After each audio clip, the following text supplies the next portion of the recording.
계란 말아먹고 경제 말아먹고 나라를 통째로 말아먹게 생겼습니다. 윤석열 대통령은 지난해 8월 2일 낮 12시 7분, 12시 43분, 12시 57분 총 3차례 개인 휴대폰으로 이종섭 국방부 장관에게 통화를 한 것으로 드러났습니다. 언론 보도에 따르면 첫 번째 통화는 해병대 수사단이 경북경찰청에 수사 자료가 이첩된 시각으로부터 17분이 지난 시점이고 두 번째, 세 번째 통화 사이에 박정훈 대령 보직 해임이 통보된 시점이라고 합니다. 윤석열, 이종섭 간의 통화 사실이 대대적으로 알려진 후 대통령실 고위 관계자는 통화할 당시 최상병 사건 관련 논의는 이루어지지 않았다는 입장을 밝혔다고 합니다. 정말 우연의 일치일까요? 윤석열 대통령과 이종섭 장관과의 통화가 수사자료 회수와 박정훈 대령 보직 해임과 아무런 상관이 없을까요? 대통령실의 해명이 사실이라면 윤석열 대통령은 정말 억울하시겠습니다. 대통령과 국무위원인 국방부 장관과 개인 휴대폰으로 3차례 통화할 수도 있는 일인데 국민들은 많은 의혹을 갖고 있으니 이 일을 어쩌면 좋을까요? 대통령의 억울함을 풀기 위해서라도 야당이 주장하는 특검을 받아들였어야죠. 특검을 거부하는 자가 범인이라는 억울함, 죄를 지었으니까 특검을 거부한다는 세간의 눈총을 특검 수용으로 푸셨어야죠. 특검을 통해 윤 대통령의 결백을 입증했어야 하는데 잠시 정무적 판단 미스로 이를 망쳤다면 다시 기회를 드리겠습니다. 최상병 특검법을 다시 통과시킬 테니 이번에는 거부권 행사하지 말고 수용하기 바랍니다. 특검을 통해 윤석열 대통령과 이종석 국방부 장관과의 통화 내용도 밝혀져서 두 사람의 통화가 국익을 위한 애국적 통화였음을 밝혀주시기 바랍니다. 지나가는 소가 턱 빠지게 웃다가 기절 초풍할 우를 범하지 않길 바랍니다. 최상병 특검법의 재의결이 무산되고 통과된 법 중 윤석열 대통령은 여야 합의 없이 통과시켰다며 민주유공자법 등 4개 법안을 거부했습니다. 그 4개 법안 중에는 국민의힘 소속 홍문표 의원이 대표 발의한 농업회의소 법안, 지속가능한 한우 산업을 위한 지원 법안도 포함되어 있습니다. 농어민과 한우 농가가 뭔 죄입니까? 목욕물을 버리다 아이까지 버린다는 말은 들어봤어도 거부권을 행사하다 자신들 여당이 낸 법안까지 거부하는 희대의 코미디는 처음 봅니다. 국회법 정신은 여야 합의가 아니라 협의로 되어 있고 협의가 되면 좋겠지만 협의가 안 되면 다수결로 처리하라고 되어 있고 헌법 제49조도 국회의 의사결정은 다수결로 하라고 되어 있습니다. 여야 합의 없는 법안은 모조리 대통령 거부권을 행사한다면 지금까지 14번인데 앞으로 140번, 1400번 대통령 거부권 행사를 보게 될지도 모르겠습니다. 명확한 삼권분립, 헌법 정신 위배고 국민에 대한 항명입니다. 윤석열 대통령은 국민 명령에 대한 항명수계입니까? 여야 합의가 있어야만 법 통과를 수용한다는 것은 총선 불복입니다. 총선 때 한 표라도 한 석이라도 더 얻기 위해 여야가 피 튀기는 경쟁을 하는 것은 다수결 원칙 때문에 그렇습니다. 헌법, 국회법에서 정한 다수결 원칙을 부정한다면 굳이 총선을 치를 필요가 없습니다. 소수 정당이 돼도 합의해야만 법이 통과된다면 뭐하러 총선을 치릅니까? 가위바위보 해서 150대 150으로 여야 동수로 의석을 나눠 가지면 되지 않습니까? 대통령 선거도 굳이 할 필요 없습니다. 여야가 순번대로 돌아가면서 하면 되지 않겠습니까? 윤석열 대통령은 여야 합의로 뽑히지 않았는데 국회는 왜 여야 합의로만 법안 통과를 해야 합니까? 왜 이렇게 강짜를 놓습니까? 국회 개원은 법대로 할 텐데 국회 개원은 대통령 거부권이 없어서 참 다행입니다. 국회 개원은 다수결 원칙으로 하루빨리 열어야 합니다. 박찬대 원내대표가 잘 해주시리라 믿습니다.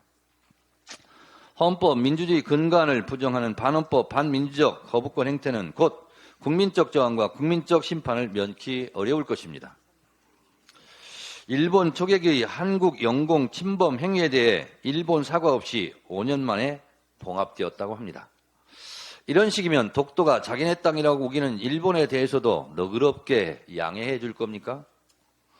대일 굴종 외교의 끝판왕이 신기록을 계속 작성할 것 같은데 윤석열 정권 내 친일을 넘어 뼛속까지 일본인인 몇 명이 혹시 암약하고 있는 거 아닙니까? 계란 말아먹고 경제 말아먹고 외교 말아먹고 최상병 진실 말아먹고 이러다 정말 나라를 통째로 말아먹게 생겼습니다. 이 나라의 주인인 국민들이 들고 일어날 때가 점점 다가오고 있습니다. 정권과 국민이 싸우면 결국 국민이 이깁니다. 국민들 사이에서 점점 대통령 탄핵 열기가 높아지고 있다는 엄연한 현실을 직시하기 바랍니다. 대통령 지지율도 위험수위입니다. 바다로 향하는 강물을 아무도 막지 못한다는 자연의 순리를 거역하지 않기 바랍니다. 순천자는 흥하고 역천자는 망하게 되어 있습니다. 예. 순천자는 흥하고 역천자는 망한다. 하늘의 뜻을 거스리지 마라 이런 얘기고요. 자, 시작하겠습니다. 당원이 최고다. 당원이 최고위원이다. 90번째 시간입니다. 지금 제 앞에 세 분 나와 계십니다. 정청래 민주당 수석 최고위원 나오셨습니다. 네, 여러분 안녕하십니까. 이 시대 집회 결석인 정청래입니다. 먼저 물어보려고 했는데 좀 이따 물어보시죠. 이재명 대표 주위에 네. 뭐 박찬대 원내대표도 있고 근데 갑자기 정청래 의원이 안 보여. 네. 이분 어디 화장실 가셨나 했는데 계속 안 보여. 네. 안 왔죠. 잘못했습니다. 죄송합니다. 근데 이유가 있을 것 같은데. 네. 이유가 뭐예요? 이유가 5월 23일 봉하마을 노무현 대통령 15주기 갔다 왔잖아요. 근데 왜 정청래 의원만 거기를 가냐. 우리 당원들도 좀 갔으면 좋겠다. 봉하마을에. 한 번도 같이 간 적이 없어요. 마포울 당원들하고. 좋다 그러면 그 다음 주에 가자.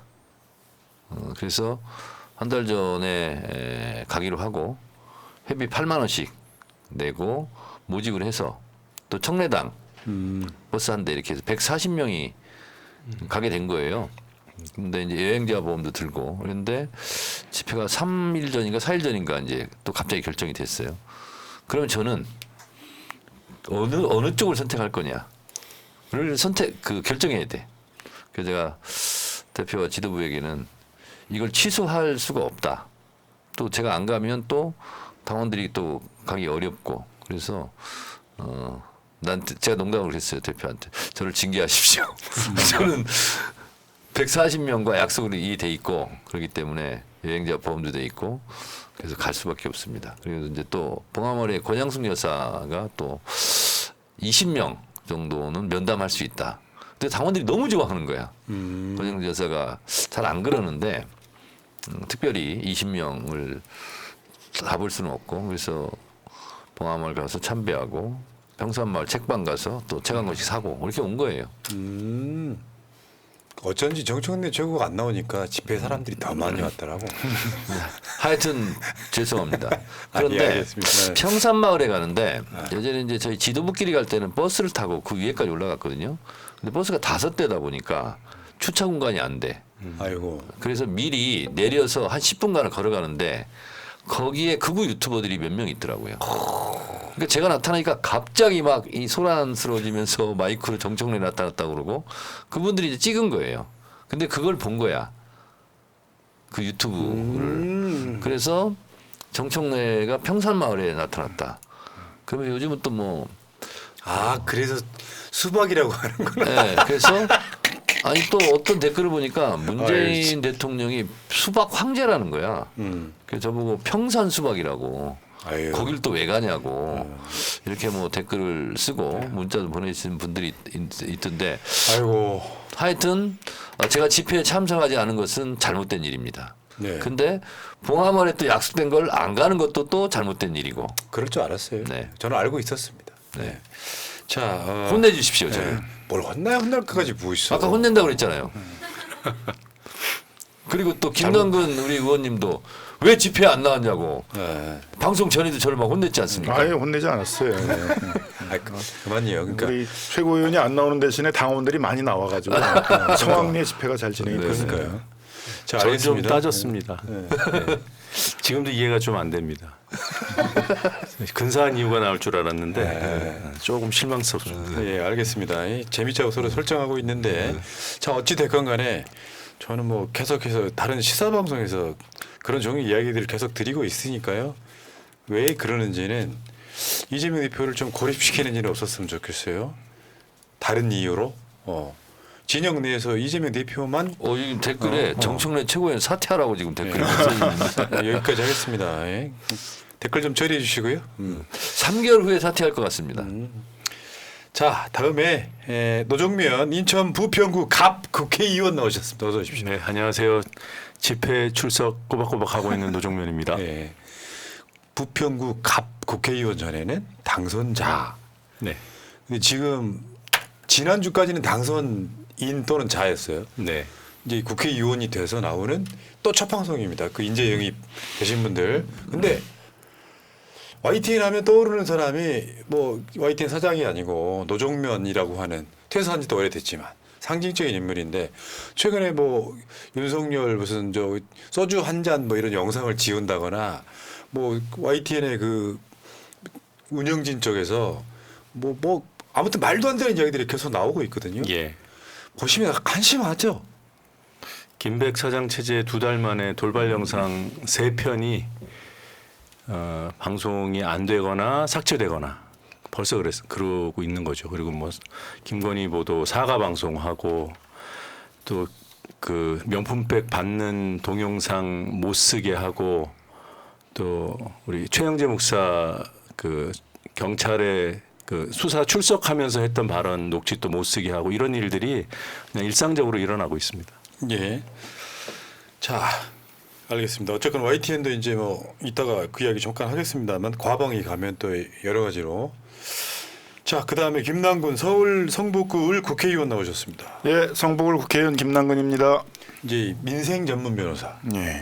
이제 그런 일을 돈 버는 일보다는 시민단체에서 열심히 하시다가 결국 국회의원이 되셨는데 그 25만 원 지금 민생 긴급 지원금 이런 문제 있잖아요. 예, 예. 이것도 지금 빨리 해결을 해야 될 텐데 말이죠. 이재명 대표가 선별 지원도 지금 받아들이는 상황인데. 그러니까 이제 이게 자영업자들이 매출이 너무 줄어가지고 10명 중에 4명이 폐업을 고민하고 있다고 할 정도이거든요. 그래서 이럴 때는 이제 정부가 재정을 풀어가지고 경기를 부양을 해서 경기를 되살리는 정책을 해야 되고 또 대부분의 나라가 그렇게 하고 있습니다. 뭐 미국도 10년 동안 7,360억 달러, 뭐 일본도 39조 엔, 그다음에 독일도 한 2,200억 유로 이렇게 하니까 이제 우리도 아니면 이제 몇백억 단위의 이제 몇백조 단위의 그런 재정 투여를 해서 경기를 살려고 하고 있는데 유일하게 윤석열 정권만 이제 아무런 대책이 없이 우리는 이제 뭐 부자 감세다 뭐 이러고 이제 팔짱 끼고 나오니까 국민들이 이제 너무 무책임하다 민생을 외면한다 이렇게 해서 이제 그 총선에서 심판을 한 거잖아요.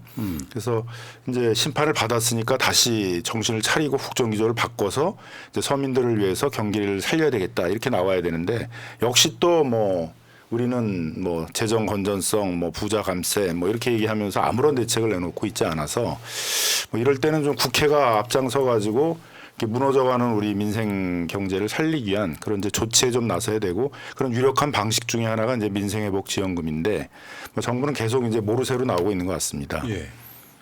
지금 오늘도 보니까 뉴스 하나가 나왔는데요. 이거랑 좀 상관없는 이야기인데 전세 사기 있잖아요. 근데 무려 빌라 주인이 수백 채를 갖고 있는데 그 양반이 또 변호사예요.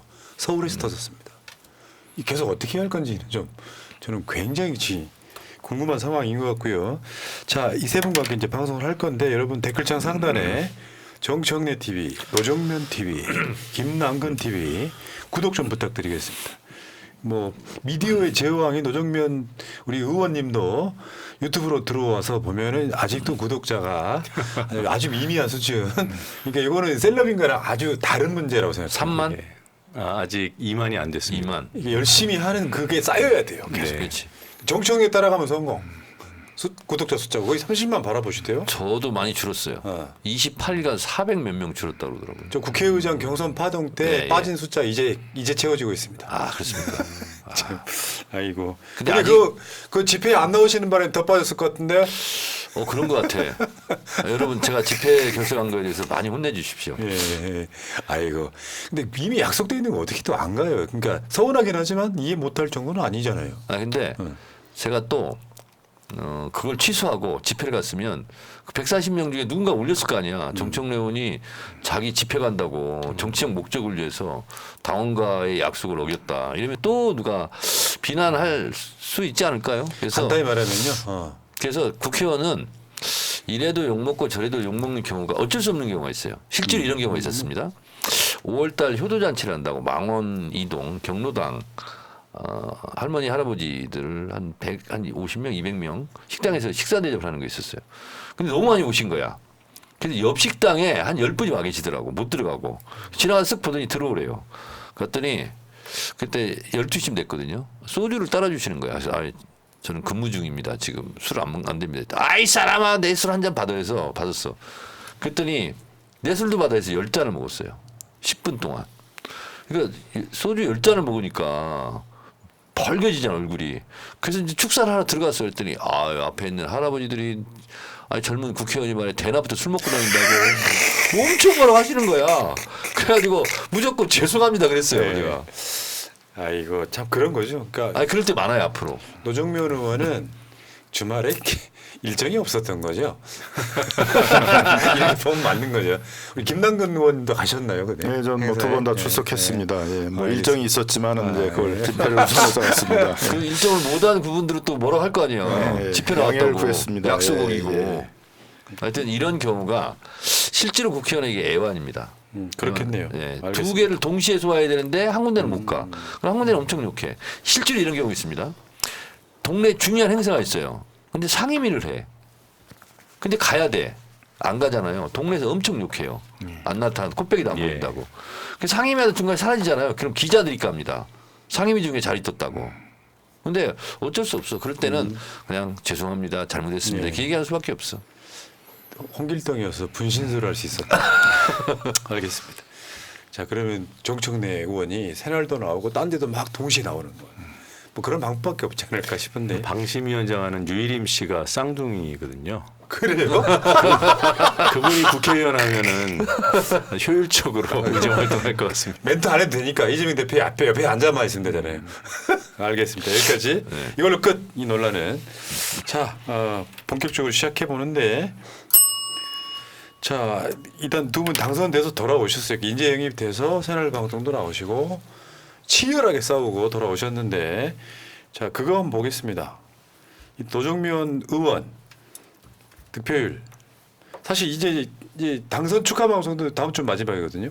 근데 노정면 의원은 지금 부평 갑에서 득표율 55.19 그리고 국민의힘 후보를 10% 이상 따돌리고 당선. 그리고 이제 앞에 아마 노정면 의원의 평생에 살면서 내가 국회의원 될 거야라는 생각을 해본 적이 얼마나 있을까. 근데 국회의원 당선에 저 꽃다발을 목에 거는 느낌이 뭔지 한번 들어볼게요. 어떤 느낌이었어요? 솔직히 얘기해야 되잖아요. 꽃다발을 준비하셨다 그래서 저걸 걸어야 되나?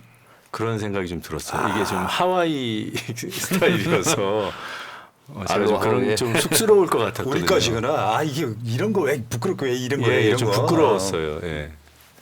고맙지만 너무 고마운데 제가 그래서 사전에 그 제 성격을 아시는 분들이 이게 준비하면서 이걸 준비했으니 목에 걸어라 그러시길래 정말요? 그랬더니 좀 부담스러우시면 꽃다발로 할까요? 그러길래 제가 선택할 수 있으면 저는 꽃다발입니다. 그랬는데 무시하고 목걸이를 주시더라고요. 먹거리.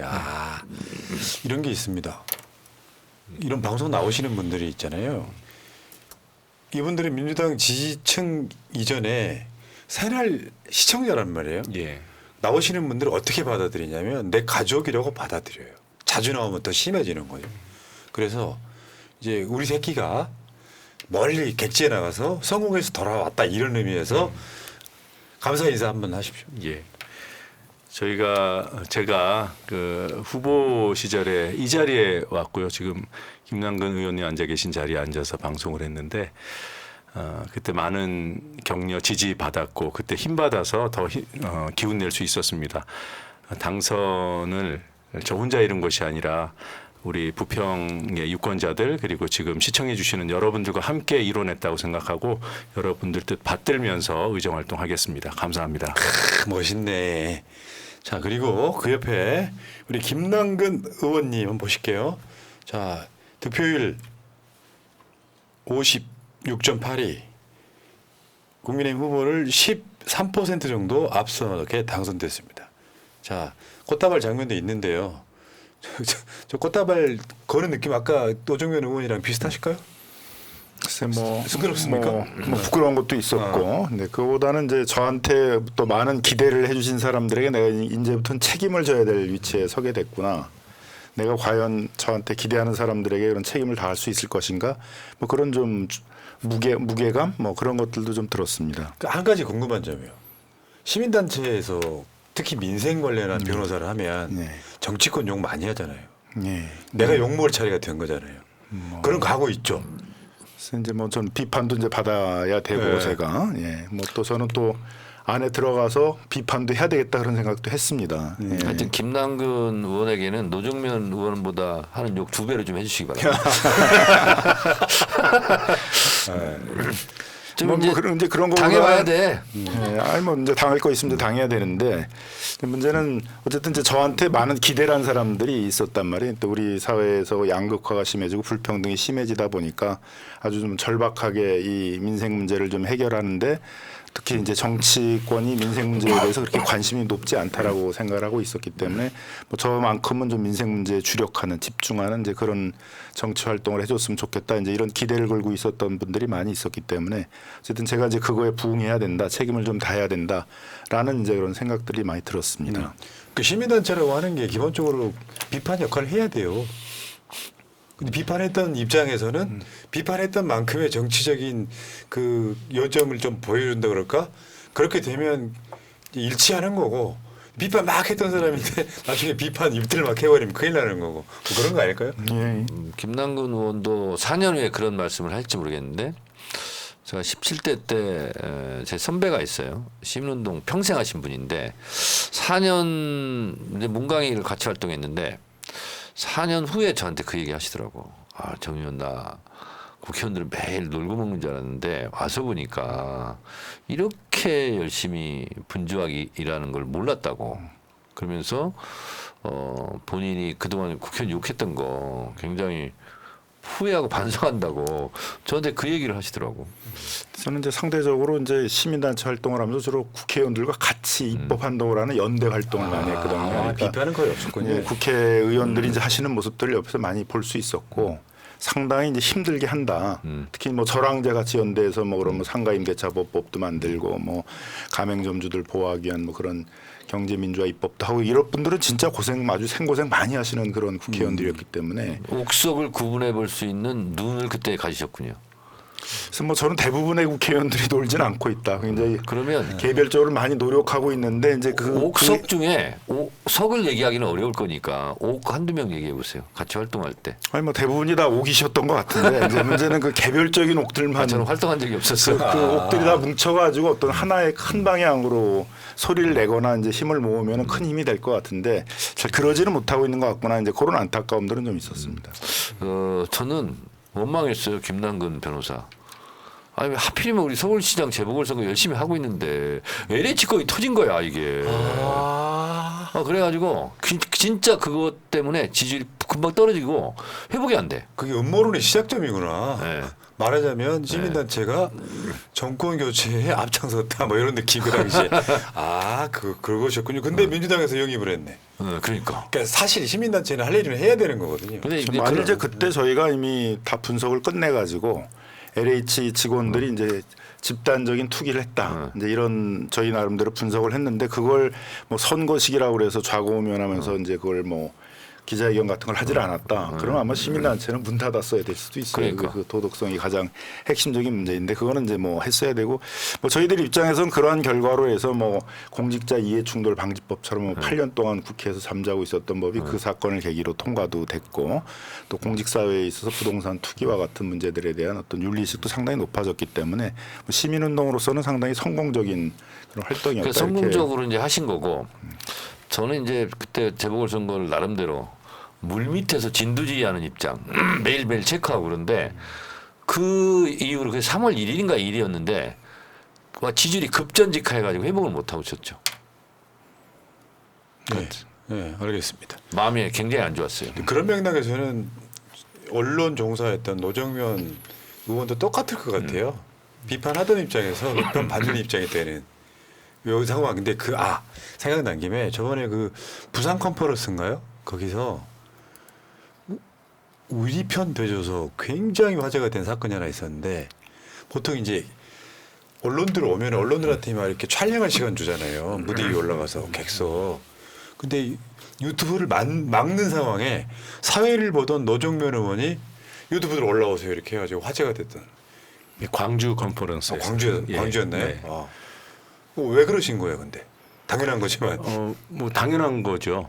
저도 굉장히 오래 전부터 1인 미디어 시민이 언론이라는 이제 주창해왔고 그런 운동을 실질적으로 해왔고 또 그것만 가지고는 그렇게 용기 내기가 어려웠을 텐데 왜냐하면 당 행사에서 당의 기준이라고 얘기하니까 제가 순간적으로 턱 막히더라고요.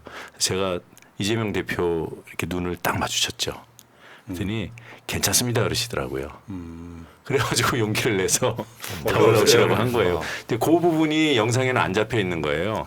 이재명 대표께서 일종의 오케이, 사인. 사인을 주신 거를 저는 봤죠. 네. 그래서 만약에 이렇게 하셨으면 어떻게 됐을지는 모르겠습니다. 근데 대표가 그 이후에 칭찬했어요. 최고위 때 비공개 때. 저를요? 네. 아, 굉장히 잘한 거라고. 지시대로 했는데. 지시대로 했는데. 그거는 순간적인 캐치를 해야 되잖아요. 느낌을. 말로 하는 것도 아니고. 그 역시 순발력 있다. 최고다. 근데 사인을 어떻게 했습니까, 대표가? 괜찮습니다. 이렇게 크게는 안 하셨어요. 근데 저는 가까이에 있으니까 말로 했어요? 말로 하셨어요. 근데 이제 제가 일단은 당의 그 기준을 확인해야 되니까 진행 요원들한테 물어봤어요. 우리 당직자들한테 그랬더니 원래 그렇게 해오고 있다 그러더라고요. 그래서 원래 그렇게 해왔어? 당 대표께서 늘 시민이 미디어라고 얘기를 해왔는데 그러면서 대표를 우리 이재명 대표님 눈을 딱 마주쳤죠. 저 한번 쳐다보세요. 그러면 말로 하지 않고 그런 표정. 그런 거 있잖아. 알겠습니다. 그 확실히 22대 국회부터는 그러니까 뭐 저쪽에 강성당원 이런 차원의 문제가 아니라 시민 참여로 민주당이 확 바뀌지 않을까 이런 생각이 그 시발점에 그런 상징적 사건이 있었다. 그러니까 사실은 이 사람들은 기자고 이 사람들은 유튜버고가 아니라 미디어 기능하는 건 똑같은 거거든요. 근데 네. 왜 이걸 차별하느냐 이런 내용인 거잖아요. 알겠습니다.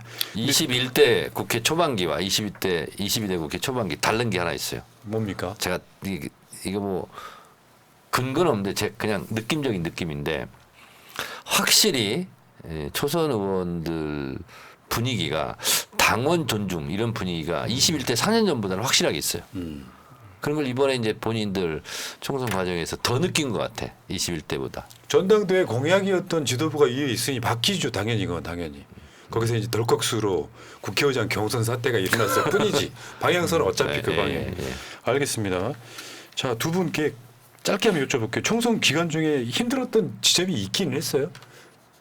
두 분 내가 봤을 때 여론조사도 거의 안 나올 정도로 압도적이었던 것 같은데.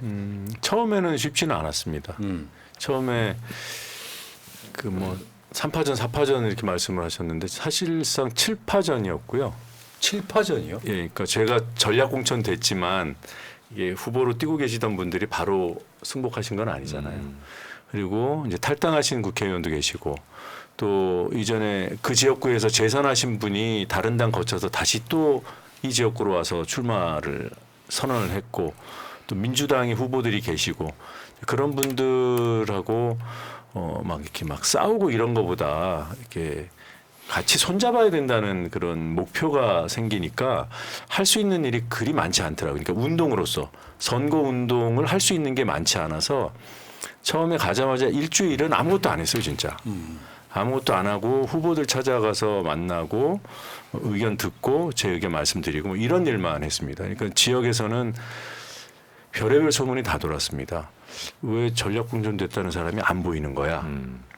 그러다가 아주 안 좋은 소문이 생겼어요.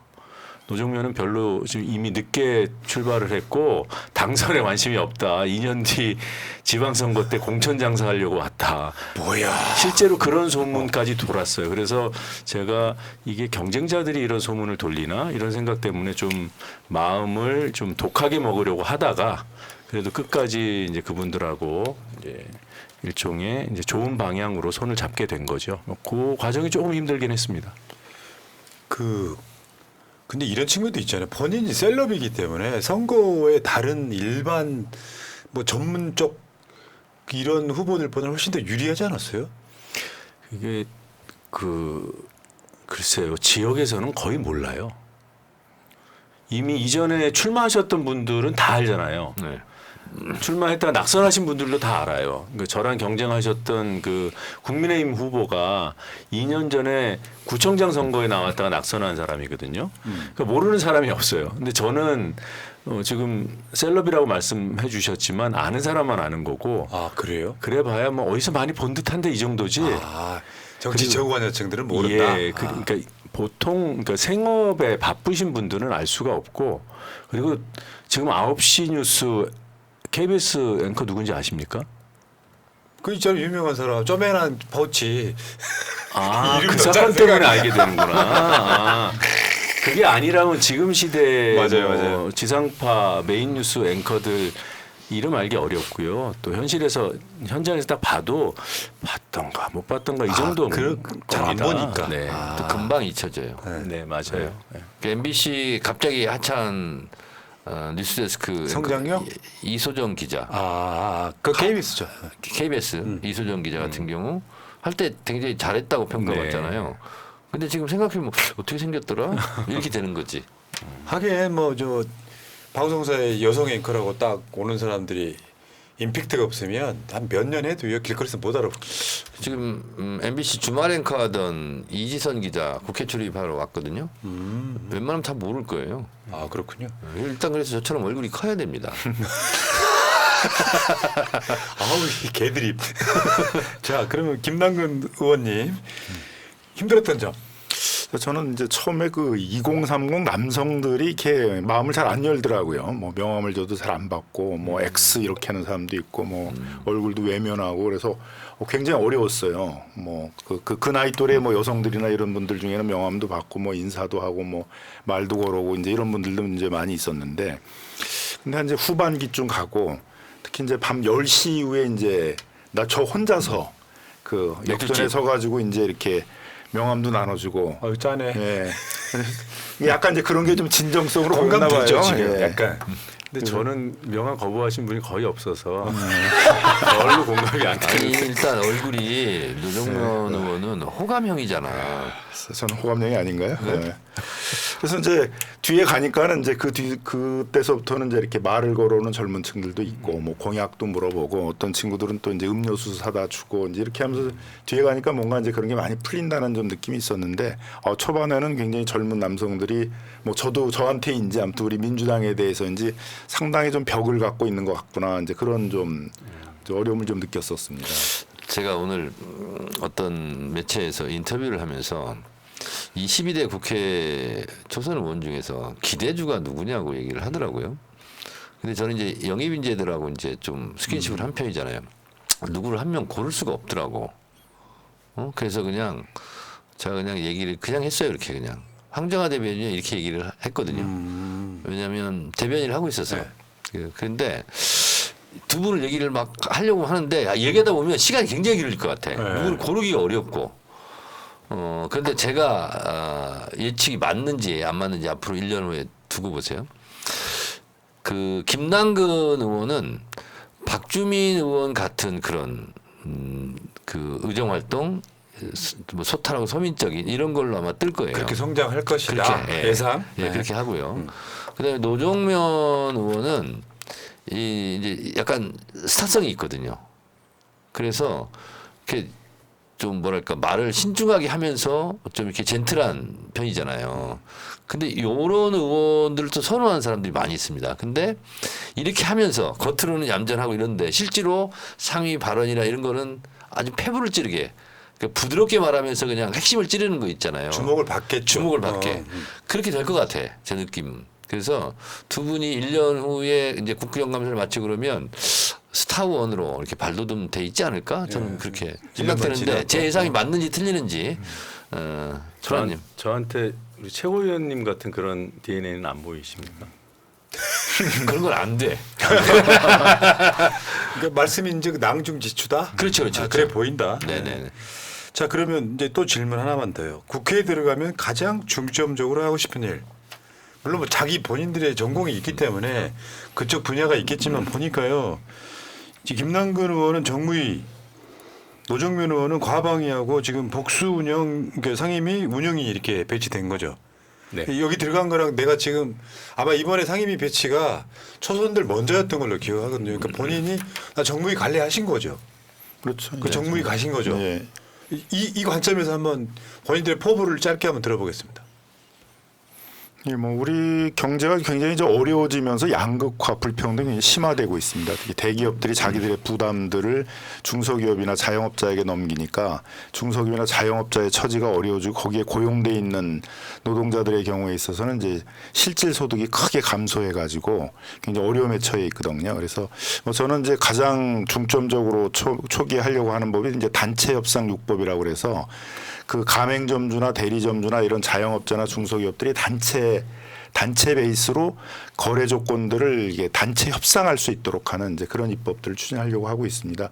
21대 때 사실 마지막 본회의에 가맹점거래 공정화법에 이제 그런 내용이 담겨가서 올라가 있었는데 안타깝게도 김진표 장님이 마지막에 그거를 상정을 안 하더라고요. 그래서 21대에 통과를 못했는데 그게 통과됐어도 이제 5개 또 관련 법들이 있었습니다. 중소기업 협동조합법이나 뭐 대리점 거래 공정화법 이런 것들이 있었는데 온라인 플랫폼 거래 공정화법이 있었는데 결국 뭐 다 통과를 못해서 22대 때 제일 먼저 그런 그 양극화 불평등을 축소하기 위해서 경제적 약자들이 단체를 만들어서 그 거래 조건을 단체 교섭할 수 있도록 하는 그 단체 협상 6법들을 좀 추진하려고 하고 있습니다.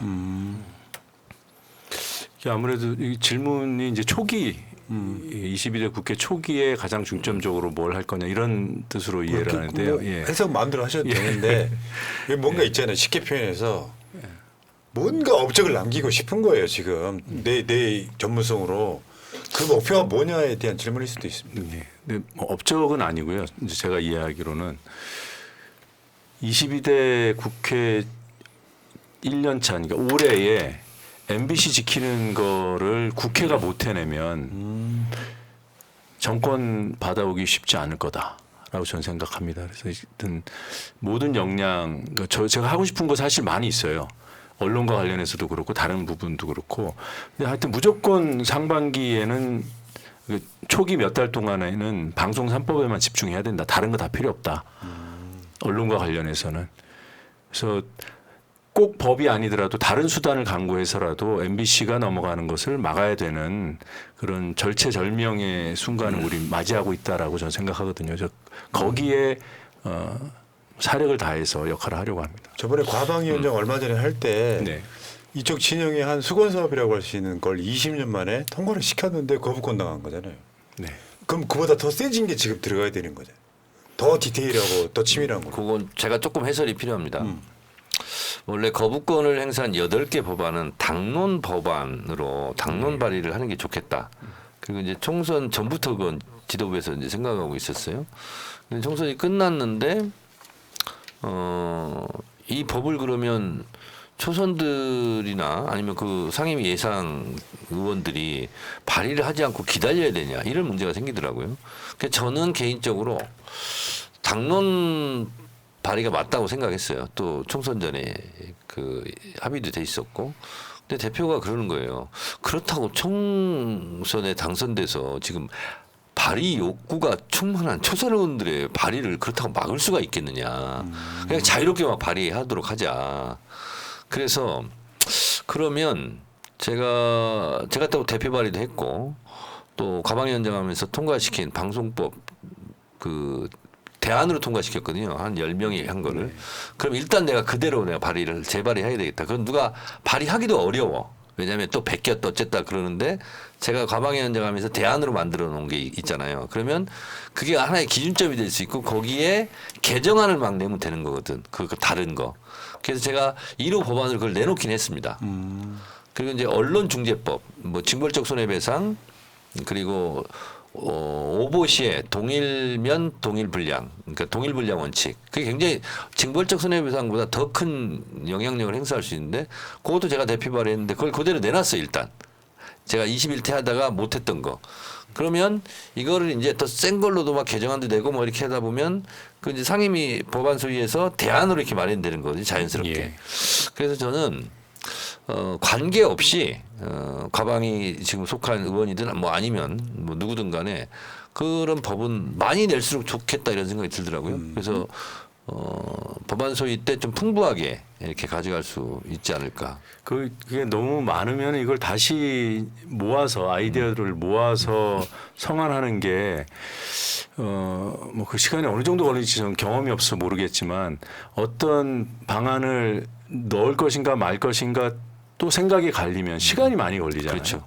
그래서 저는 21대 때 통과했던 법이 있고 얼마나 많은 논의를 거쳐서 통과가 됐겠습니까? 거기에 꼭 필요한 한두 개 정도를 추가해서 속도감 있게 방송사법을 추진해내는 게 그게 지금 중요한 시점이 아닌가. 그 발의되고 나서 한 3년 정도는 묵힌 거고요. 네. 그리고 본격적으로 당에서 토론하고 했던 건 한 6개월 정도 됐던 것 같아. 뭐 시민단체나 언론노조 이런 데에서. 그래서 일정하게 넘치는 건 좀 치고 모자란 건 다시 보강하고 이렇게 해서 만들어 놓은 거거든 대안으로. 그래서 상임위원장 대안으로 이제 통과됐기 때문에 일단 제가 내놨어요. 거기에 준해서. 그랬더니 뭐 어디서 뭐 재탕 발의했다고 막 그렇게 얘기를 하던데. 재탕이든 간에 많지 않아요, 그게? 많아요 그런 거. 지금까지 21대까지 다 완전 끝났기 때문에 예. 그럼 아무것도 없이 맨땅에 헤딩할 수는 없잖아요. 만들어진 걸 기본으로 해서 그러니까 만들어진 특히 방송사법 같은 경우는 수많은 논의와 논쟁과 뭐 이런 게 있었기 때문에 그냥 통과됐으면 거부권 행사했으면 지금 시행되는 거잖아요. 그래서 일단 거기에 준해서는 제가 내놨어요. 그러니까 언론계에서 그 우리 21대에서 통과된 법을 뭐 다양한 면으로 이제 평가를 할 거 아니겠습니까? 근데 지금 대동단결돼 있는 부분은 좀 부족하든 어쨌든 간에 다 덮고 가자. 시간이 없다. 8월에 MBC 이사들 임기 다 도래하는데 그때 가면은 이제 7월부터 이제 이사 교체 들어간단 말이에요. 그 전에 안 하면 이제 다 꽝이라고 생각을 하니까. 그리고 또 하나는 지금 방통위 같은 경우는 2명 가지고 5명 중에 2명 가지고 막 예. 통과시키잖아요. 그래서 김홍일 방통위원장은 탄핵 대상이 되거든. 그래서 빨리 끌어내리자. 또 이런 또 논의도 그 있습니다. 방문진이나 KBS 그러니까 방문진 같은 경우에 이사장 뭐 추천 등이 다 네. 방통위 몫이라서 네네. 그런 거죠. 그럼 한 명이 해야 되잖아. 5명 중에. 그러니까 한 명이 되면 아예 지금 그 방통위 설치법을 해석으로 2명으로 된다 안 된다 그러고 있잖아요. 그렇죠. 근데 국민의힘 해석론에 따르더라도 한 명은 안 되는 거예요. 그렇지. 그러니까 그 방통위원장이 탄핵이 만약에 되면은 아무것도 할 수는 없죠. 그런데 이제 가장 우려하는 거는 탄핵 얘기가 나올 때 선제적으로 사퇴해 버리면 그 다음 수단이 있겠냐는 겁니다. 저번에 똑같은 상황 이동관이 그런 네. 식으로 그 이동관 사퇴하고 김홍일 들어오는데 27일인가 28일 걸렸거든요.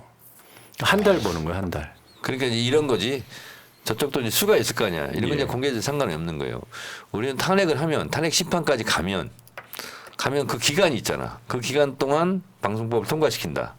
뭐 이렇게 생각할 수도 있는 거고. 그러니까 탄핵을 못 가게 선제적으로 근데 빼버린다는 우리는 그렇게 생각하는데 이제 저쪽에서 그렇게 응수를 또 하겠지. 그러면 탄핵되기 직전에 사퇴를 하고 다시 바로 뭐 2, 3주 후에 그냥 다시 또 임명하고. 이해가 안 돼요. 그러니까 이게 국민을 개돼지로 보는 거예요. 방송 장악한다는 의도와 뭐들 다 알고 있는데 굳이 방송을 장악해 보지도 않는 뭐 이런 방송들에 대한 장악. 난 진짜 그 멘탈이 이해가 안 되고 차라리 쿨하게 나를 비판을 하면 하시오가 돼야 되는데 그게 안 되는 상황이잖아요. 그런데 저는 이해는 됩니다. KBS, MBC 갖고 있으면 선거 이기죠. 지금 안 본다고 하죠. 맞아요. 많이 안 보긴 하는데 여전히 시청률 KBS 10% 넘고요. 그리고 지역에서 보면 이제 선거운동을 하다 보면 KBS, MBC 여전히 보고 있다고 말씀하시는 분들이 상당히 많아요. 아 그러니까 그래서 방송 장악 독재라는 이미지로 얻는 그 이미지가 생겨서 잃는 게 더 많은데 얻을 게 별로 없는데 어차피 그런 분들은 윤석열 지지할 사람들인데 왜 느낌이 막 복합적으로 작동하더라 이런 얘기죠. 뭐. 자 알겠습니다. 그 디테일만 갖고도 한 몇 시간 토론 대상인 것 같고요. 근데 이제 이렇게만 얘기하면 이것만 있는 것 같죠. 우리가 또 숨겨놓은 카드가 또 있습니다. 이래야 뭔가 기대도 생기고 막 희망도 생기고 그런 건데요. 잠깐만요. 조영재 유고 마사님 감사드리고요. 날고 싶은 닭 푸드득푸드득님 언어의 맙소사 정채고님 기대가 큽니다. 언어의 맙소사랍니다. 어영부영하지 마시고 미술사를 해주세요. 미술사. 언어의 미술사 확실하게 대차게 투쟁하셔서 개혁해 주세요 하셨고요. 제이윤희님 두 분 의원님들 정청래 최고위원님처럼만 해주세요라고 하셨고요. 최종한님 감사드리고요. 유미 TV님 월요일 금요일 낮 12시 방송하신대요. 멋진 푸나님 항상 감사드립니다 하셨고요. 감사합니다. 전북 김재씨 독거노인님 딱 보면 갈라치기는 게 보이지 않나요? 갈라치기에는 그저 무대형이 답이 아닐까라는 생각도 해봅니다. 근데 제가 요즘에 생각이 바뀐 게 갈라치기를 무대형하면 갈라치기가 기정사실화되는 측면도 있습니다. 자 자연인 진아님 입법 머신 1등 정치인 역시 정청래 의원님 답습니다라고 하셨습니다. 고맙습니다. 시사 현안으로 가겠습니다. 자 지금 원구성 사실 이게 언론에 다 알려져가지고 알게 돼버렸거든요. 6월 7일까지 원구성 안 하면 법대로 한다. 아니 7일까지 하는 거예요. 그러니까 6월 7일까지 원구성 한다. 네. 6월 5일 오늘 6월 3일이죠. 내일 모레 국회의장을 뽑습니다. 본회의장에서. 6월 5일 날. 네. 그리고 이제 현재 국회의장이 없잖아요. 사무총장이 소집 공고를 하고 그리고 임시의장이 연장자죠.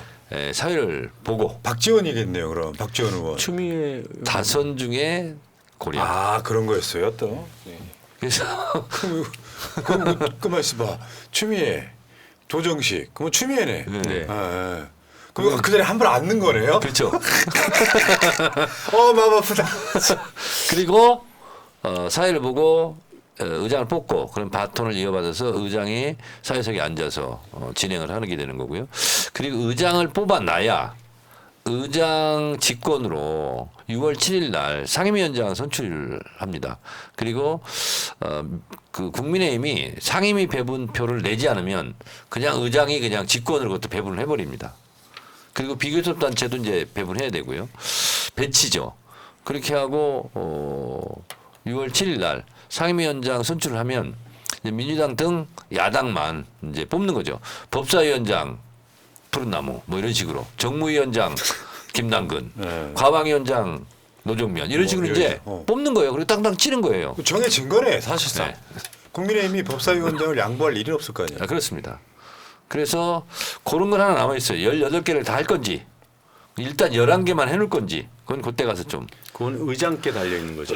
그렇습니다. 그러면은 지금 날짜가 촉박한데 그 휴일날 박찬대 원내대표랑 추경 원내대표가 만나서 빈손으로 끝난 거잖아요. 네. 그러면 어차피 한두 번은 더 만날 거 아닙니까? 그렇습니다.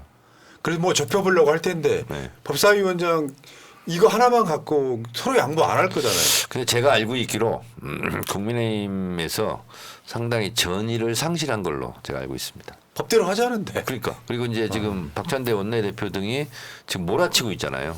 그리고 이거를 저지할 방법이 없습니다. 그럼 하나 더 나가서 그러면 18개 상임위원장 다 가져오는 상황이 더 유력해지는 거죠. 그렇습니다. 국민의힘 입장에서 그럼 법사위원장 운영위원장 양보하고 니들이 주는 6개 받을게 이렇게는 안 할 거 아니에요. 그럴 수도 있고 그런데 어쨌든 안 한다면 우리는 책임 있는 집권 야당으로서 국회를 집권했잖아요. 집권 야당으로서 우리라도 상임위원장을 다 해야 그 상임위가 가동이 되기 때문에 18개 불사하겠다 이런 생각이죠. 근데 이제 뭐 제가 보니까는 이렇게 지리하게 협상만 하는 것보단 일을 좀 진척시켜 놓고 그렇습니다. 협상을 할 수도 있는 거거든요. 그래서 18개 상임위를 전부 민주당이 가져오더라도 그 다음에도 또 협상할 수 있는 거잖아요. 그 다음에 협상을 해서 또 여당 측에서 야당이 전부 가져가는 것보다는 그래도 협상을 해서 일부라도 좀 가져오는 게 좋겠다. 그럼 그때 협상을 해서 다시 또 배정할 그러네. 수도 좋은 있는 생각이다. 거니까 그냥 지리하게 계속 협상만 하고 있는 것보다 국민들의 지금 마음은 어쨌든 빨리 원을 빨리 구성해서 20일 때 못했던 것들을 빨리 진척시키라는 게 민심이거든요. 그래서 원을 빨리 구성하고 그 관련 입법들이나 정책들을 추진해 나가면서 그런 상황이 돼 나가는 상황 속에서 또 협상을 할 수 있는 거니까요. 크리스마스 이브까지는 다 끝낸다. 그래서 즐거운 크리스마스, 메리 크리스마스를 선물해야 되겠다 이런 생각 가지고 있습니다. 뭘 끝낸다는 거예요? 해야 될 법안들. 아니, 나는 탄핵이라고 속으로 그런 생각이 들었는데 역시 머릿속에 탄핵밖에 없어 지금. 상황은 그런 것 같습니다. 국회의장 그 선거, 그러니까 국회의장 민주당 후보자 이제 선거할 때 저희 다른 우리 재선 이상 선배님들은 모르겠는데 초선 의원들은 그 후보자들께 조금 뭐라고 할까요? 좀 건방지게 좀 여쭤봤어요.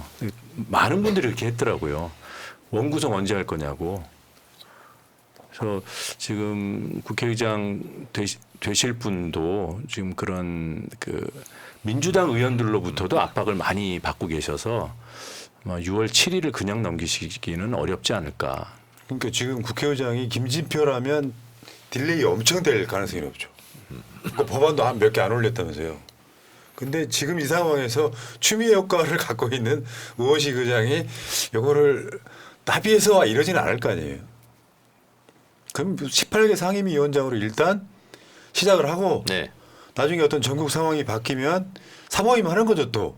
상임위원장 사보임. 아니 뭐 그냥 2년간 갈 수도 있고 음. 4년 내내 갈 수도 있고. 저번에 1년하고 돌려준 거 아니에요. 그렇습니다. 그게 결국 망한 거잖아요. 망한 거죠. 그러면서 법사위원장 넘겨주고 그 되지도 않는 고난이도 없는 짓을 원내대표가 한 거죠. 국민의힘한테 넘겨준다. 야당한테 넘겨준다 했으면 우리가 야당 됐으면 우리가 법사위원장을 하는 거잖아요. 네. 근데 왜 국민의힘한테 넘겨준다고 그렇게 나는 합의를 했는지.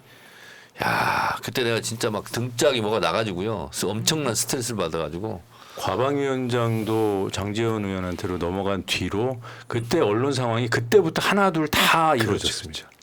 다 준비해 놓은 그 프로그램대로 그냥 진행이 된 것, 시나리오 된 것처럼. 그때 생각하면 제가 마음이 아픕니다. 제가 그냥 과방위원장 그냥 제가 계속 할 걸 그랬어. 그러셨어요 이제. 네. 근데 또 뭐 우리 당에서 뭐 하지 말라고 잘라가지고. 그래서 지금 상임위원장 한 번 남아 있는 거죠. 그렇지. 1년짜리. 네. 21대 때가 이제 어떻게 보면 그 촛불 혁명 이후에 막 우리 사회에 대한 전면적인 개혁의 요구가 막 NLE가 끌어올 그런 시점에서의 선거로 구성이 됐는데 그때 이제 뭐 많은 개혁들이 신속하게 이루어질 것이라고 생각을 했는데 그때부터 이제 굉장히 지지부진 됐거든요. 뭐 법안 소위에서 논의가 안 되면 다 멈춰버리고 이런 상황이 되니까 21대 국회에 대한 좀 국민들의 원망들이 상당히 있단 말이에요. 맞아요. 그래서 22대는 그런 반면 교사가 있기 때문에 또 초기서부터 지지부진하면 안 되고 국민들이 원하는 그런 민심이 원하는 그런 개혁에 대해서는 좀 힘있게 몰아가면서 근데 보니까는 법안소에서 안 되면은 뭐 안건 조정이 만들어서 상임위 전체 상임위에 올려가지고 상임위 통과시키고 그 뒤에도 또 협상이 되더라고요. 또 법사위에 가서도 또 거기도 또 협상이 되고 법사위에서 60일 있다가 안 돼서 다시 또 원래 상임위로 갖고 와서 그 본회의에 다시 상정을 할 때 그때도 또 협상이 되고 본회의 올라가서 또 협상이 되잖아요. 그러니까 여러 단계에서 일이 개혁적인 입법들이 진척이 될 때마다 협상하는 국면들은 만들어질 수 있으니까 초기에 협상이 안 된다고 해서 지리하게 시간을 많이 끄는 것보다는 좀 일을 진척시켜가면서 그 단계마다 협상을 하는 게 올바른 것이 아닌가 생각이 듭니다. 되짚어 보면 그 21대 국회 전반기 우리 문재인 정부 때 그때 할 걸 다 했어야 되는 겁니다. 근데 그때 정치 공학도들이 이러다가 정권 뺏기는 거 아니냐. 이렇게 독식, 입법 독주 프레임에. 근데 오히려 할 걸 못 해가지고 정권을 뺏긴 거거든요. 저는 언론중재법 같은 경우도 의총에서 이제 격렬한 토론이 벌어졌는데 지금은 때가 아니다. 대선 앞두고 이런 걸 왜 하냐. 그 대선 끝났거든요. 근데 그러면 그때라도 해야 될 거 아니야. 대선 끝났는데 또 왜 해야 되냐. 또 이러고 있어요. 그래서 진짜 당원들과 지지자들의 마음을 모르면 뭘 모르고 맨 중도층 얘기만 하는 거예요. 지금도 얘기하고 있어요. 중도층. 사실 국민들 51%만 만족시키면 되는 게 정치예요. 그럼요. 근데 거기에 너무 막 100%를 다 가지려고 하니까 이도저도 안 되고 그냥 주저앉는 경우가 많아서 역사의 교훈이라고 근데 생각합니다. 문재인 정부 때 방송사법 통과시켰으면 할 수 있었거든요. 그럼 대통령 거부권 행사도 안 했을 거 아니에요. 그럼 그게 지금 시행 중일 거 아니야. 정말 뼈아픈 대목이에요 이게. KBS 방문진 이사회를 현업 종사자들한테 돌려주는 정말 훌륭한 법이잖아요. 그게. 그렇습니다. 정치권이 막 국민의힘이 추천하고 민주당 이거 말이 안 되는 거잖아요. 그러니까 방송에서 정치권 손대 후견인제도 없애야 된다는 거거든. 그리고 그냥 자율적으로 본인 현업하는 분들끼리 알아서 정하라는 거거든요. 그러면 정권이 바뀌든 안 바뀌든 간에 관계없이 그렇게 되는 거거든요. 그리고 이게 사장 추천 여러 가지 민주적인 절차를 거치고 또 3분의 2 이사회에서 이거 동의를 얻어야 되거든. 안 그러면 다시 해야 되고. 그래서 여러 가지 필터링은 해놨어요. 근데 그대로 하면 돼.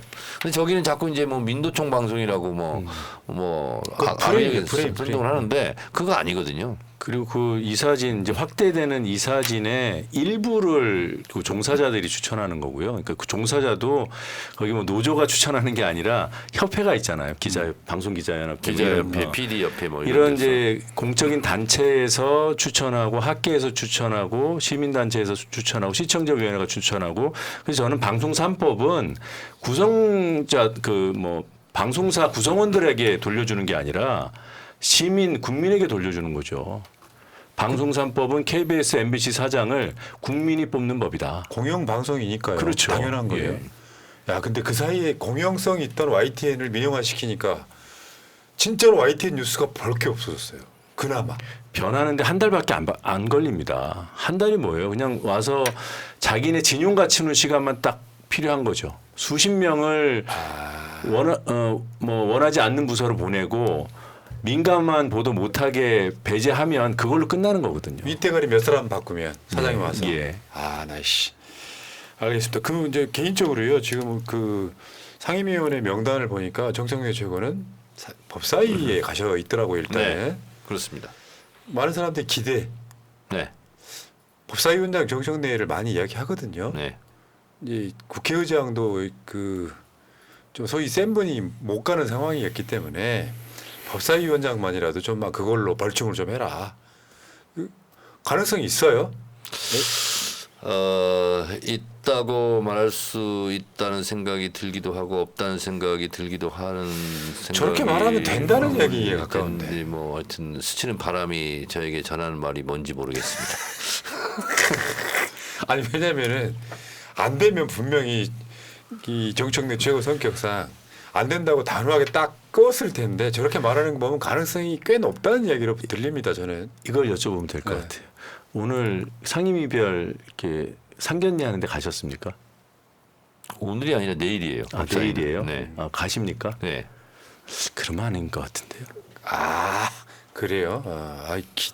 왜냐하면 이게 어떻게 보면 지금 상황에서 누구라도 그 자리에 가면 잘할 수밖에 없겠지만 상징성 때문에 왜 사람이 이거 있잖아요. 근데 왜 가면 아니고 안 가면 기다 이렇게 생각하십니까? 그 대상자들은 지금 다 빠져 있는 거 아니에요? 후보들은?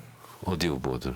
그 상임위원장으로. 삼선들 31명인가 빠졌잖아요. 저 상임위원회 비치에. 아니 이건 뭐 그 사실 여부와 관계없이 삼선들은 다 빼놨어요.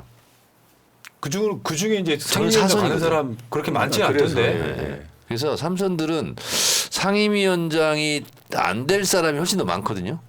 근데 그분들도 그냥 덤으로 빠져 있는 거야. 예, 네. 네.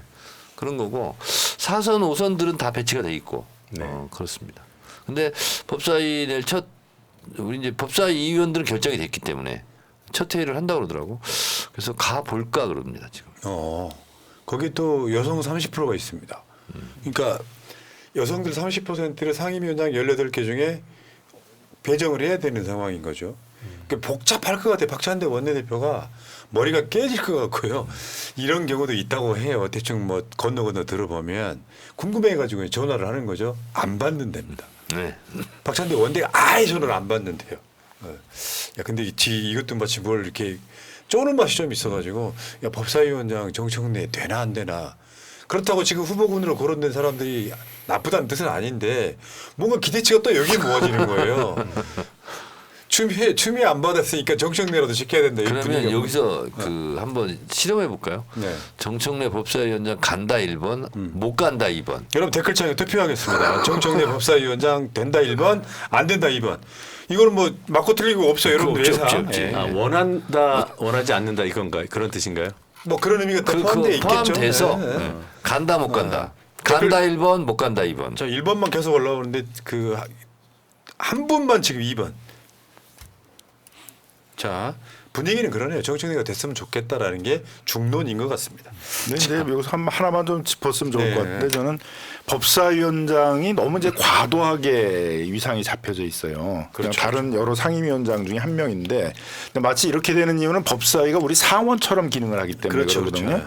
다른 상임위원회에서 온 거를 괜히 이유도 없이 무슨 뭐 작구 수정이나 이런 거 정도 하도록 되어 있는데 법사위에서 그냥 잡고서는 논의를 안 하고 그냥 붙잡아 두는 거예요. 그러다 보니까 관련 상임위를 통과했는데도 법사위를 통과를 못 해가지고 본회의에 못 가는 입법들이 많았고 법사위에 몇몇 그 악명을 떨친 의원들이 이제 그냥 특별한 이유 없이 뭐 이거는 사회자가 들어갔기 때문에 안 돼. 뭐 이런 식으로 붙잡아가지고 입법을 못하게 막은 그런 사례들이 있어서 이렇게 된 것인데 법사위가 원래 우리가 상원이 아니잖아요. 우리가 양원제가 아니니만큼 법사위는 원래의 그 위상에 맞게 무슨 위헌성 여부나 몇 개 작구 뭐 이런 거에 문제가 있는 거 정도를 고치는 그런 역할에 충실해야지 이걸 다른 법들을 붙잡아 두고서는 본회의에 못 올라가게 하는 맞습니다. 그런 좀 어떻게 보면 악행을 하는 거잖아요. 맞아요. 법사위가.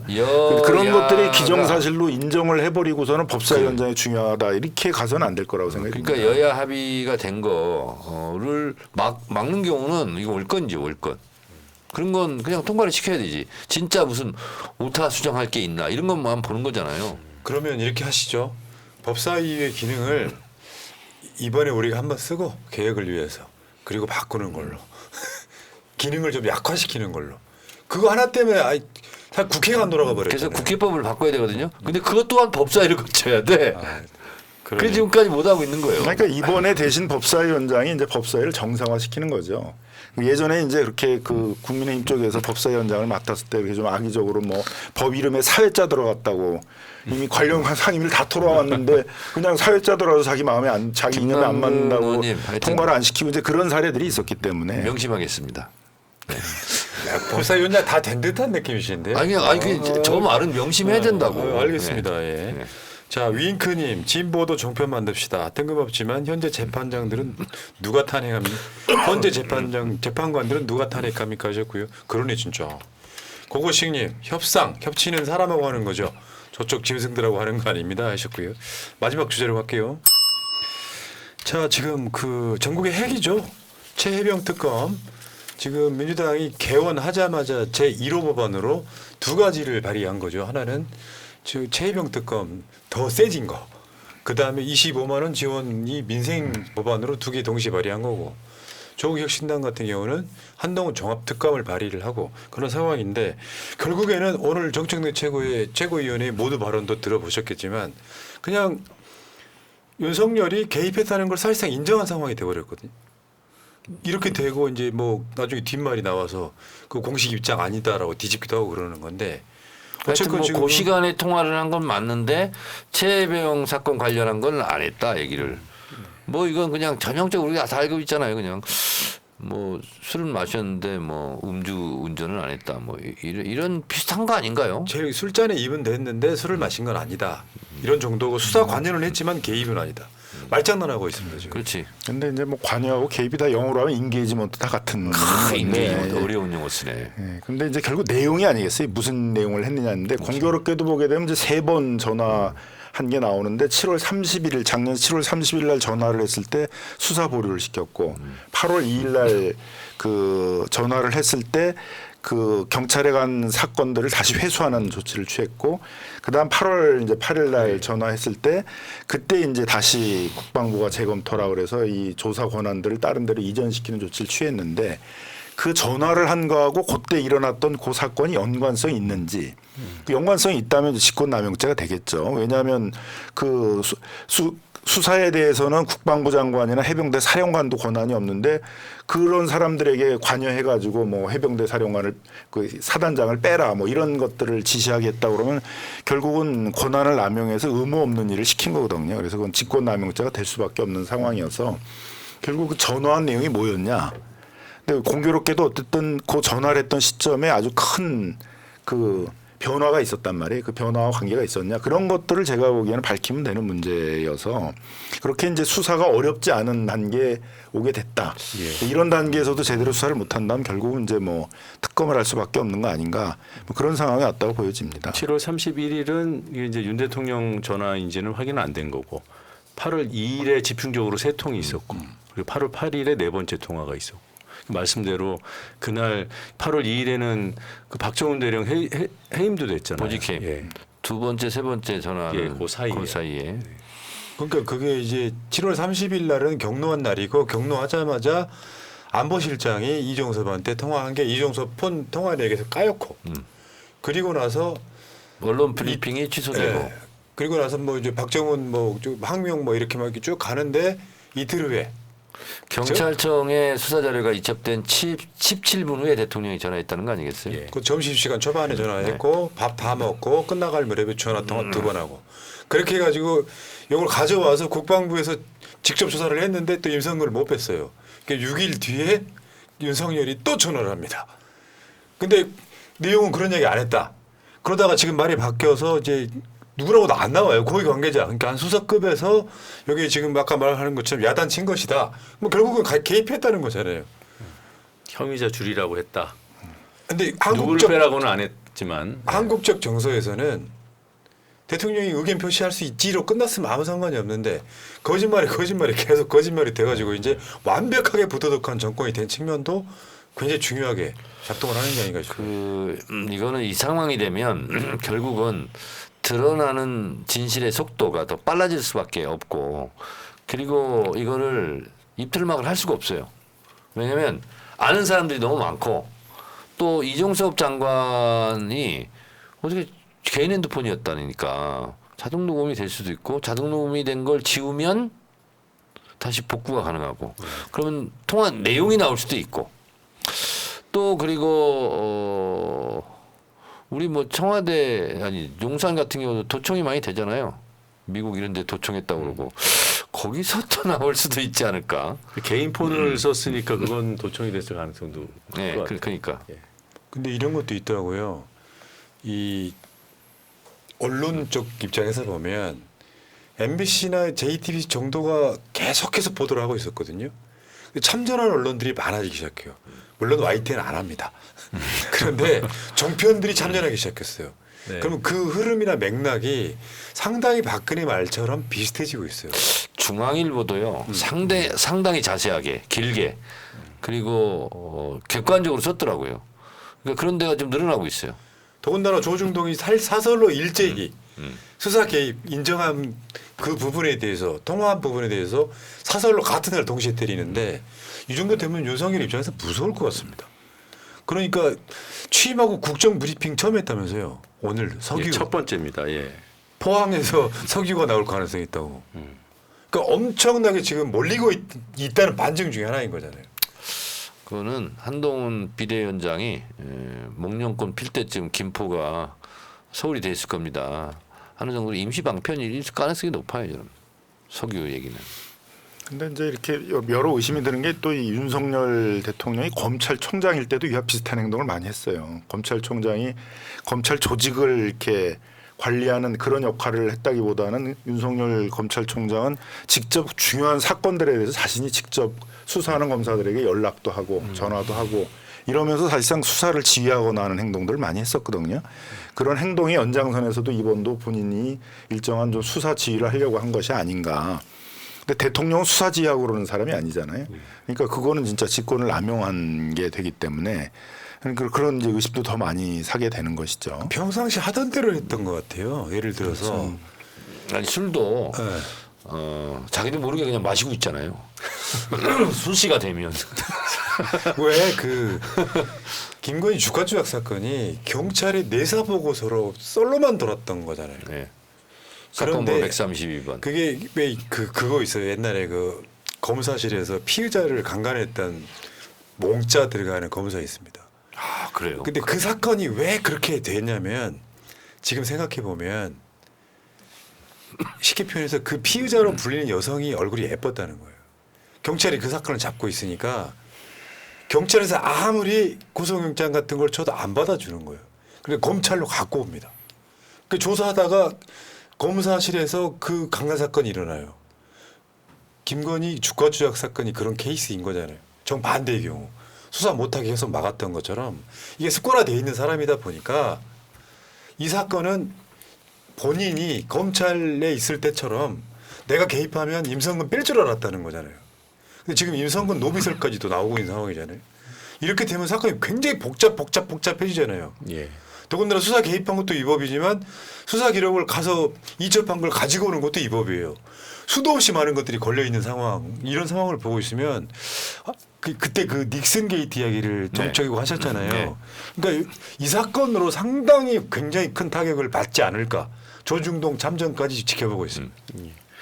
아까 그 석유 말씀하셨잖아요. 네. 잠깐. 그러니까 이게 그 뭐 정부 스스로도 20% 가능성이라 그러면서 이제 발표를 대통령이 직접 했는데 천공이 2주 전에. 2주 전에 그 대한민국 산유국 된다.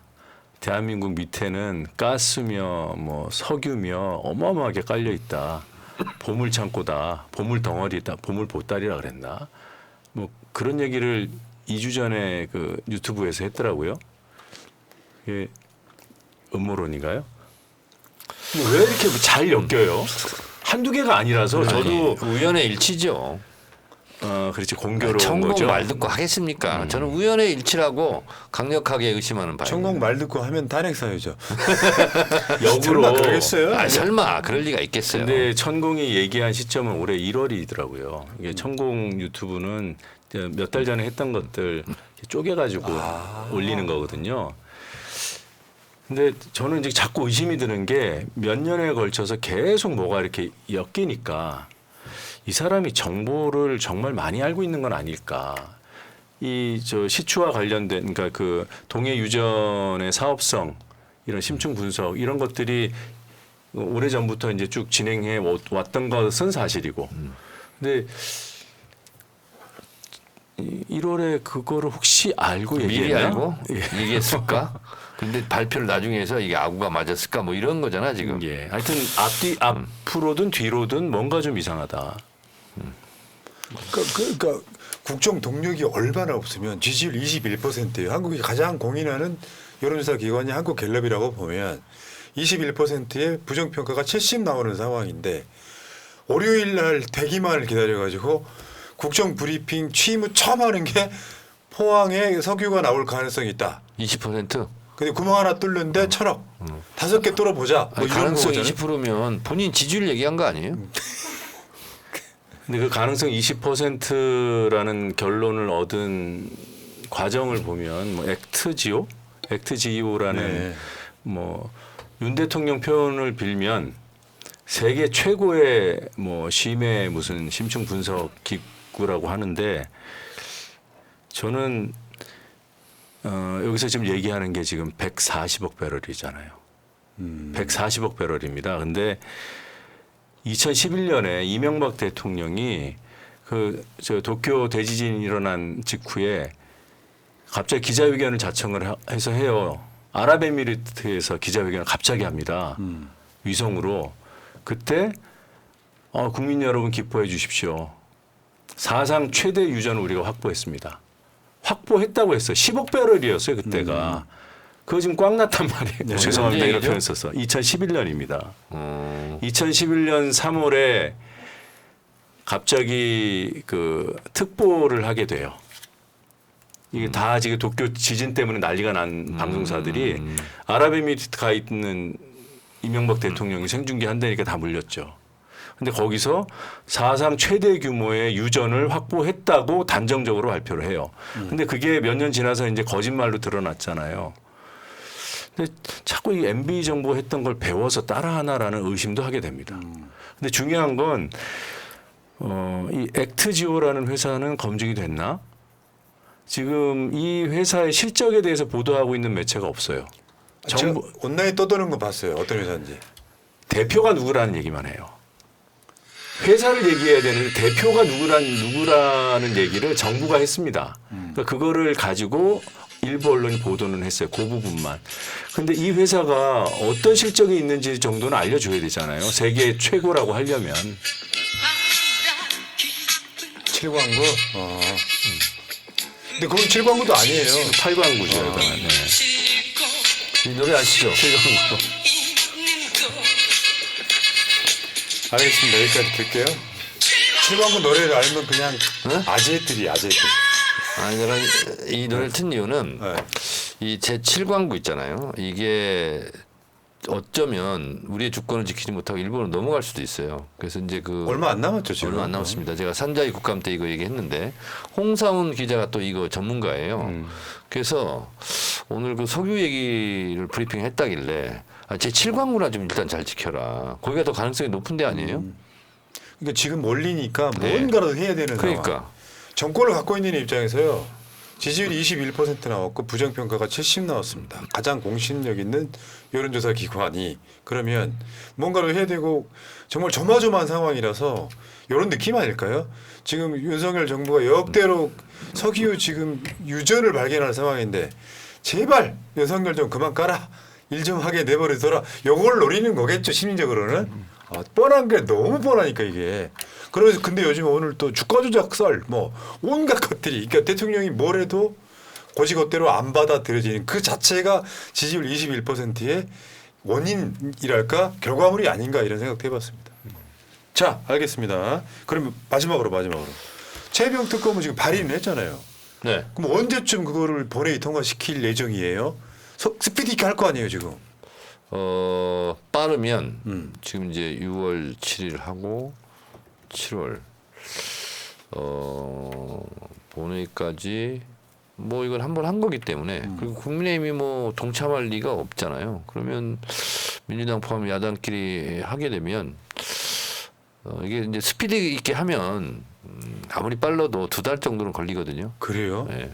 그러면 그저 통화 기록은 다 지워지네요. 더 빨리 할 수도 있죠. 근데 이제 또 거부권 행사할 거니까. 2달이나 걸린다고요? 빨리 해도? 네, 빨리 해도. 그래서 통과를 했어야 되는구나. 네. 마지막 근데 이제 본회의에서. 진짜로 국민의힘 없이 그냥 하면 뭐 그냥 진짜 초스피드로 하면 2주 만에 할 수는 있죠, 사실은. 하긴 뭐 마음만 먹으면 일주일 마음만 만에 할 먹으면, 수도 있는 거지. 네, 얼굴. 법사위원장 마음 먹은 대로 하는 거예요. 이게 소관 상임위가 법사위 하나인가요? 그렇습니다. 관련된 상임위가 그밖에 없네요. 법사위에서 하면 돼요, 이거. 알겠습니다. 자, 그러면은 두 분 마지막으로 또 언제 나오실지 모르지만 이슈가 있을 때마다 이제 모실 수밖에 없는 새날 가족들 되셨는데 마지막으로 물러가신 인사 짧게 듣고 방송 마칠게요. 저부터요. 예. 예, 자주 뵙고 싶습니다. 불러주십시오. 임팩트 있어요. 예, 민생 지원금 같은 민생 이슈도 좀 다루셨으면 좋겠습니다. 예, 그러니까 앵커였거나 변호사였다가 본인들도 의원이란 호칭이 굉장히 어색할 법한. 저 궁금한 게 있어요, 두 분한테. 이제 입방을 했잖아요, 입방을. 몇 호예요? 947호입니다. 947. 야, 그다음에 몇 호? 저는 929호입니다. 최고위층들이네. 이게 그 5장으로 하는 도박 게임 있잖아요. 네. 3개로 10단위를 맞추는 거. 네.